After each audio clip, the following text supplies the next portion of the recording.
नमस्कार दोस्तों, welcome to my channel. मैं हूं चांद। दोस्तों आज हम बात करेंगे आचार्य चाणक्य की। आज हम बात करेंगे उनके द्वारा दी गई चाणक्य नीति की। देखिए, चाणक्य नीति बहुत ही इंटरेस्टिंग एंड बहुत ही वास्ट सब्जेक्ट है, लेकिन हम कोशिश करेंगे कि यूपीएससी के पर्सपेक्टिव से, खास करके जीएस पेपर 4 के पर्सपेक्टिव से जो जो इंपॉर्टेंट चीजें हैं, जो इंपॉर्टेंट टॉपिक्स हैं, वो आज हम ब्रीफली यहाँ पे कवर करें। मुझे उम्मीद है कि ये सेशन आपको काफी पसंद आएगा, काफी चीजें नई सीखने को मिलेंगी। चलिए शुरुआत करते हैं आज के सेशन से। इस सेशन की तरफ आगे बढ़े दोस्तों, उससे पहले मैं आपको बताना चाहता हूँ कि डेली बेसिस पे मेरे इन दोनों चैनल्स पे काफी सारा यूपीएससी से जुड़ा हुआ रेलेवेंट कंटेंट भेजा जाता है। आप ज्वाइन कर सकते हैं एंड उसका लाभ उठा सकते हैं। चलिए अब बात कर लेते हैं कि क्या क्या टॉपिक्स आज हम कवर करेंगे। देखिए, सबसे पहले आचार्य चाणक्य ने बताया था कि दो स्टेट्स के रिलेशनशिप को कैसे डिफाइन किया जाए या कैसा उनका रिलेशन होता है, वो हम देखेंगे कि उन्होंने क्या कहा इस टॉपिक पे। फिर हम मंडल सिद्धांत की बात करेंगे, साथ ही में हम चतुर उपाय जो कि कॉन्फ्लिक्ट रेजोल्यूशन का एक साधन है वो हम देखेंगे। एंड षडगुण नीति यानी कि फॉरेन पॉलिसी में क्या क्या नीति, क्या क्या स्ट्रेटजीज होती हैं, वो हम यहाँ पर कवर करेंगे। एंड अंत में हम देखेंगे कि करप्शन के ऊपर उन्होंने क्या विचार रखे, करप्शन को कैसे परसीव किया जाए, कैसे करप्शन की प्रॉब्लम को सॉल्व किया जाए, वो सारी बातें उन्होंने कही। सो वो हम कवर करेंगे। चलिए शुरुआत करते हैं, बात करते हैं आचार्य चाणक्य की। देखिए, आचार्य चाणक्य या फिर कौटिल्य या फिर विष्णुगुप्त, अलग अलग नाम से इन्हें जाना जाता है। हम सब जानते हैं कि चंद्रगुप्त मौर्य के कोर्ट में he was the prime minister from 317 to 293 BC। And केवल प्राइम मिनिस्टर नहीं थे, he was an Indian polymath. Basically he was a person who was playing a lot of roles. So he was not just the prime minister, he was also a teacher, author, strategist, philosopher, economist, jurist and royal adviser. And he was interested in various subjects, चाहे वो political science हो, economy हो, अलग अलग subjects में he was interested. And ये चीज हमें अर्थशास्त्र में भी देखने को मिलती है, जो कि उनकी मेन क्रिएशन है। सो बेसिकली अर्थशास्त्र है ही political science and economic perspective पे किस तरह से राजा को अपनी ड्यूटीज निभानी चाहिए, राजा की ड्यूटीज क्या होती हैं, प्रजा के लिए उसे क्या करना चाहिए एंड प्रजा की ड्यूटी क्या है, एंड साथ ही में जो फॉरेन स्टेट्स हैं, जो हमारी नेबरिंग स्टेट्स हैं, उन्हें कैसे सबड्यू किया जाए, कैसे उनके साथ लड़ा जाए, वो सारी चीजें हमें इसमें देखने को मिलती हैं। And ultimately he was a realist scholar. अब रियलिस्ट स्कॉलर वो स्कॉलर्स होते हैं जो कि ग्राउंड रियलिटी को ध्यान में रखकर, चाहे वो ग्राउंड रियलिटी अच्छी है या मोस्टली कड़वी है, उनको ध्यान में रखकर उस तरीके के आइडियाज सुझाते हैं। एक आइडियलिस्ट स्कॉलर्स होते हैं, जैसे कि हमने पहले देखा था एंशिएंट ग्रीक फिलोसोफर्स के केस में, जहां पे हमने कहा था प्लेटो या फिर एरिस्टोटल, वो आइडियलिस्ट स्कॉलर्स हैं। क्यों? क्योंकि वो आइडियल वर्ल्ड की बात करते हैं कि यूटोपियन वर्ल्ड में ऐसा होना चाहिए तो बहुत अच्छा होगा। लेकिन ये क्या करते हैं, ये रियल वर्ल्ड में जीते हैं एंड रियल वर्ल्ड में जो सिचुएशंस हैं उनके हिसाब से अपने आइडियाज लेकर आते हैं। राइट? सो क्यों इन्हें रियलिस्ट स्कॉलर कहा जाता है, वो भी आज आपको देखने को मिलेगा। इनकी सबसे पहली कोटेशन देख लेते हैं। वो कहते हैं जी, material wellbeing is the supreme attainment of all other goals, that is dharma, kama and moksha, depend on the material wellbeing. अब हम सब जानते हैं, देखिए पुरुषार्थ जो है, हिंदुइज्म में जो पुरुषार्थ की फिलॉसफी है, उसमें 4 गोल्स दिए गए हैं। हर इंडिविजुअल के 4 गोल्स होते हैं। कौन से? धर्म, अर्थ, काम एंड मोक्ष। अब कहते हैं जी, धर्म दैट इज राइचुअसनेस और duty, artha that is the material wellbeing, kama that is desire and passion, and moksha जो कि अल्टीमेट गोल है, दैट इज द सल्वेशन। अब कहते हैं कि अगर आप ये चारों गोल्स की बात करें तो उनमें जो अर्थ है ना, दैट इज मटेरियल वेलबींग, ये हमारा बेस बनता है। अगर ये हमने फुलफिल कर लिया तो हम बाकी के गोल्स को फुलफिल कर सकेंगे। अगर हमने अपना पहला गोल फुलफिल नहीं किया, अर्थ को हमने फुलफिल नहीं किया, अपने मटेरियल वेलबींग को हम फुलफिल नहीं कर पाते हैं, तो हम बाकी सारी चीजों में भी फेल हो जाएंगे। क्यों? आप आज की सोसाइटी को लगा कर देख लीजिए। अगर आपके पास पैसा है तो आप बाकी समय के लिए अपना काम निकाल सकते हैं। You can go for shopping, आप अपने हर तरीके के जो प्लेजर्स हैं उन्हें फुलफिल कर सकते हैं।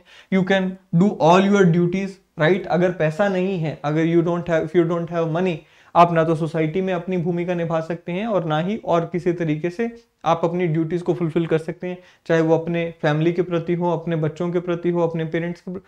आप ड्यूटीज नहीं फुलफिल कर सकते। फिर आता है जी मोक्ष।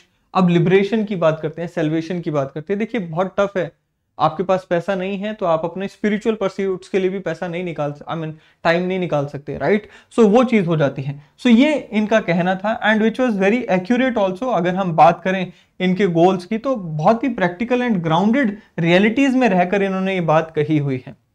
अब इनमें सिमिलैरिटी भी हमें देखने को मिलती है, कार्ल मार्क्स एंड इनमें आइडियाज में सिमिलैरिटी हमें देखने को मिलती है। द ओनली डिफरेंस इज कि कार्ल मार्क्स ने ऐसी ही कोई बात कही थी for the society, right, society के बेसिस पे इन्होंने कही थी। कार्ल मार्क्स की थ्योरी है, that is the theory of base and super structure. उन्होंने कहा कि भाई देखिए, if the base is strong then I mean base के ऊपर डिपेंड करता है कि सुपर स्ट्रक्चर्स कैसे होंगे। बेस में क्या आता है, कहता है जी economic structure of the society, that is base.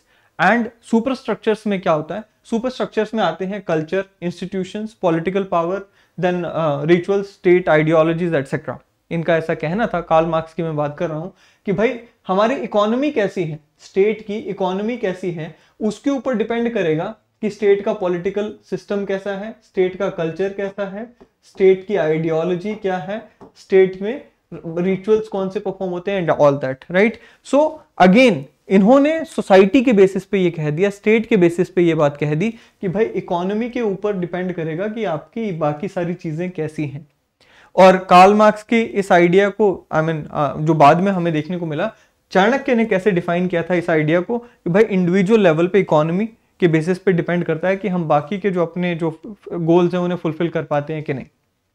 दूसरा इनका मेन जो आइडिया था, जो अर्थशास्त्र में मेन आइडिया हमें देखने को मिलता है, that is the creation of welfare state. अब देखिए, अर्थ का ही मतलब होता है welfare, right, material welfare. And ये कहते हैं कि जो किंग है, वो किंग, उसका मेन ऑब्जेक्टिव क्या है लाइफ का, that is the material welfare of his people. जो किंग है, जो राजा है, उसका मुख्य उद्देश्य क्या है कि अपनी जनता, अपनी प्रजा का मटेरियल वेलबिंग फुलफिल कर सके, क्योंकि मटेरियल वेलबिंग हो पाएगा जनता का, तभी जनता भी अपने पुरुषार्थ से जुड़े हुए बाकी के जो गोल्स हैं उन्हें फुलफिल कर पाएगी, राइट। अब सवाल उठता है कि भाई मटेरियल वेलबिंग और एंशिएंट टाइम्स में मटेरियल वेलबिंग को फुलफिल करने का सही तरीका था क्या, क्योंकि आज मटेरियल वेलबिंग को फुलफिल करना हो तो जापान जैसी कंट्रीज हैं जो मैन्युफैक्चरिंग पे डिपेंडेंट है, इंडिया जैसी कंट्री जो है वो सर्विस सेक्टर पे डिपेंडेंट है, राइट। उस समय क्या था, हम सब जानते हैं कि उस समय जो एंशिएंट टाइम्स की हम बात कर रहे हैं, agriculture was the main stay. Now agriculture को बढ़ावा देने के लिए हमें क्या चाहिए, लैंड चाहिए। लैंड कैसे हम लेकर आएंगे, हमें दूसरों से लैंड एक्वायर करनी होगी। सो अल्टीमेटली अगर दो नेबर्स हैं, अब ये नेबर 1 है एंड ये नेबर 2 है, इन दोनों नेबर्स में एक कंफ्लिक्ट ऑफ इंटरेस्ट अराइज हो गया। क्या, वो लैंड का कंफ्लिक्ट ऑफ इंटरेस्ट अराइज हो गया। अगर इस नेबर को अपनी जमीन बढ़ानी है तो ये नेबर दूसरे की जमीन को एक्वायर करेगा, और अगर इसे अपनी जमीन को बढ़ाना है, ये तो या तो अपने इस नेक्स्ट नेबर की जमीन एक्वायर करेगा या इसकी जमीन एक्वायर करेगा। सो अल्टीमेटली इनका क्या कहना था चाणक्य का कि भाई जो दो नेबर्स हैं, कहता जी they are the natural enemies. क्यों, क्योंकि इनका कॉन्फ्लिक्ट आ गया, कॉन्फ्लिक्ट ऑफ इंटरेस्ट आ गया, यहाँ पे लैंड में कॉन्फ्लिक्ट ऑफ इंटरेस्ट आ गया। So they are the natural enemies. ये जो दो नेबर्स होते हैं, इनका रिश्ता, कहता जी रिश्ता, there is this relation of war, इनमें कोई और रिश्ता हो ही नहीं सकता, रिलेशन ऑफ वॉर इनका एक रिश्ता होता है। एंड इसीलिए हमने देखने को मिलता है कि अर्थशास्त्र में बताया गया कि किस तरह से राजा को युद्ध लड़ना चाहिए, युद्ध नीति क्या होनी चाहिए, राइट। सवाल उठता है कि why this urge to acquire land continuously, क्योंकि मटेरियल वेलबिंग के लिए आपने कहा जी लैंड एक्वायर करनी है, राइट। क्यों मटेरियल वेलबिंग चाहिए, कहता जी if you will not do so you will perish, either you grow continuously और you will perish. Material wellbeing क्यों करना है, लैंड एक्वायर क्यों करनी है, कहता जी अगर आप लैंड एक्वायर नहीं करोगे you will not grow, public आपके खिलाफ खड़ी हो जाएगी, and state will perish. So ultimately it is very plain and simple कि आपको लैंड एक्वायर करनी मजबूरी है। यू कांट से कि भाई मैं तो शांति से बैठा हूं, जो है हम तसल्ली, कहता जी ऐसा नहीं होगा, आप या तो ग्रो करो या फिर you will perish. You can't have this middle path कि भाई हम चुपचाप बैठे हैं, जनता जितना कर रही है कमा रही है, अपना करती रहेगी, कोई दिक्कत नहीं, ऐसा नहीं चलेगा, ठीक है जी। So this is why he said this, right. Now Mandal सिद्धांत आता है। अब मंडल सिद्धांत में डिफाइन किया गया है कि एक स्टेट के अलग अलग नेबर्स हो सकते हैं, या फिर अलग अलग स्टेट्स के साथ कैसे संबंध हो सकते हैं, राइट। सो वही यहां पर कहते हैं जी mentions various kind of neighbour states like enemy states, friendly states, neutral states etcetera. अब ये कहते हैं कि मान लीजिए ये आपकी स्टेट है, आपकी state let's say this is S1, अब इसके बगल में जो भी स्टेट्स हैं, राइट, वो नेचुरल एनिमीज हैं, तो इन दोनों के बीच का रिश्ता क्या होगा, इन दोनों के बीच का रिश्ता होगा वॉर का, राइट। लेकिन कहता है जी there will be some states which will be friendly states. कौन सी होंगी फ्रेंडली स्टेट्स, तो कहता है जी मान लीजिए ये एक आपकी दुश्मन स्टेट है और इसका एक और दुश्मन है, राइट, दिस इज स्टेट 3। अब ये दोनों एक कॉमन एनिमी के एनिमी हैं, सो आपस में इनका क्या रिश्ता होगा? कहता है जी आपस में ये फ्रेंड्स होंगे। कहते हैं ना जी दुश्मन का दुश्मन दोस्त होता है, राइट? सो वही चीज यहां पर इन्होंने कही कि भाई जो जिसके आप एनिमी हैं उसके और भी तो एनिमी होंगे, सो जो और उसके एनिमी हैं वो और आप दोस्त हो जाओ। सो ये अलग अलग स्टेट्स की यहां पे बात की गई है, उनके साथ आपके कैसे रिश्ते होने चाहिए वो इसमें मंडल सिद्धांत में बताए गए हैं। षडगुण नीति, जैसे मैंने आपको पहले बताया था, 6 मेथड्स ऑफ फॉरेन पॉलिसी, आपको किस सिचुएशन में कैसे बिहेव करना चाहिए वो यहां पे बताया गया है। फॉर एग्जाम्पल संधि, कहता है जी अगर आप कमजोर हो, अगर आपकी स्टेट कमजोर है, सामने वाली स्टेट पावरफुल है, वहां पर आपको लड़ने का सोचना भी नहीं चाहिए, वहां पे आपको संधि करनी चाहिए, पीसफुल ट्रीटी करनी चाहिए, सो दैट आप तब तक अपने आप को स्ट्रांग बना लो, जब तक जब तक आप अपने आप को स्ट्रांग नहीं बना लेते तब तक आप वहां पे शांति बनाए रखो, उसके बाद सोचना कि क्या करना है, राइट? सो पहली नीति जो है वो है संधि, कि भाई अगर आप पावरफुल नहीं हो, अगर आप कमजोर हो, वीक हो, पीसफुल ट्रीटी करो। दूसरा होता है विग्रह। विग्रह का मतलब होता है ब्रेकिंग दी संधि, राइट? जो आपने यहां पे संधि की थी, कहते जी जब आप कमजोर थे संधि कर ली, जब आप पावरफुल हो गए उस संधि को तोड़ दो, गो फॉर वॉर। अब आप स्ट्रांग हो गए हो, अब अपने नेबर के साथ क्या करो, अब आप लड़ाई करो। फिर कहता है जी तीसरा आसन।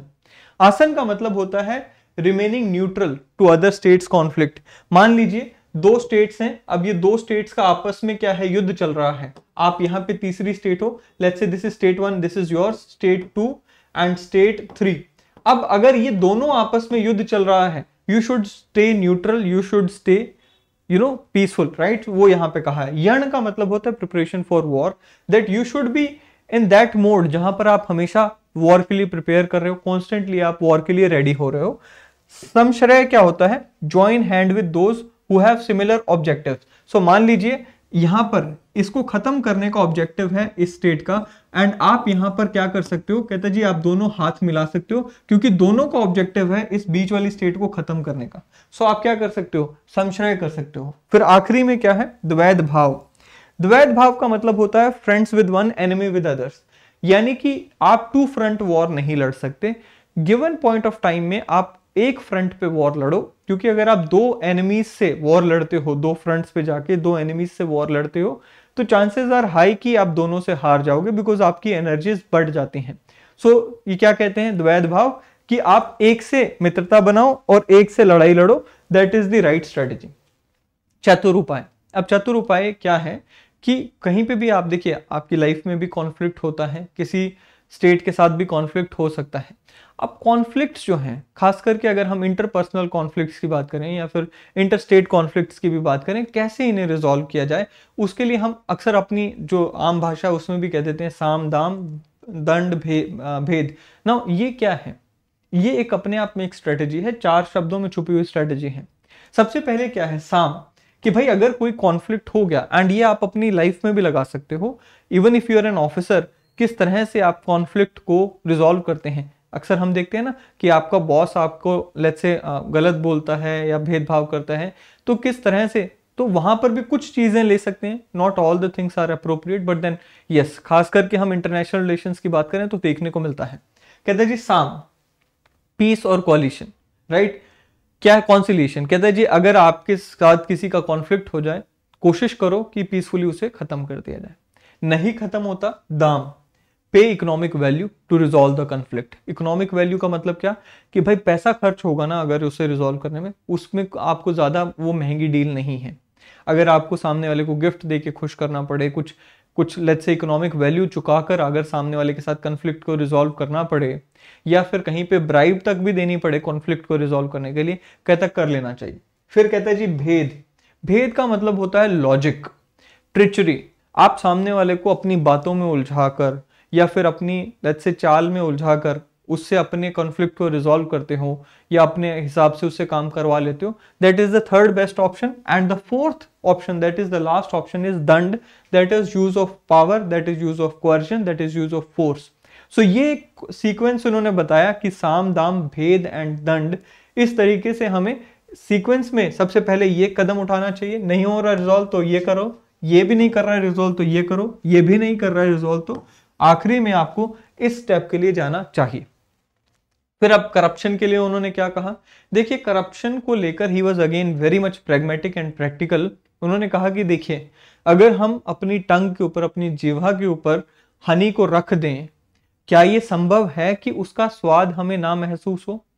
कहते ऐसा पॉसिबल ही नहीं है। और same goes for corruption. Corruption भी वही है, जैसे हम अपनी जिह्वा के ऊपर, अपनी टंग के ऊपर हनी को रखकर उसे टेस्ट करने से नहीं बच सकते, वैसे ही जब हम एडमिनिस्ट्रेशन का पार्ट होते हैं तो हम वहां पे करप्शन से नहीं बच सकते, क्योंकि जो पब्लिक ऑफिशियल्स होते हैं उनके पास इतने सारे रिसोर्सेज होते हैं डील करने के लिए, इतने सारे काम होते हैं डील करने के लिए, कि ना चाहते हुए भी दे डू करप्शन, राइट? ना चाहते हुए भी, चाहे वो छोटी से छोटी करप्शन करें, एंड शायद उन्हें पता भी नहीं चले कि करप्शन हो भी गई, राइट? सो इस तरह से उन्होंने कहा कि public official handle so much resources that they themselves do not realise when they have committed the act of corruption, but again it does not mean कि करप्शन इज डिजायरेबल।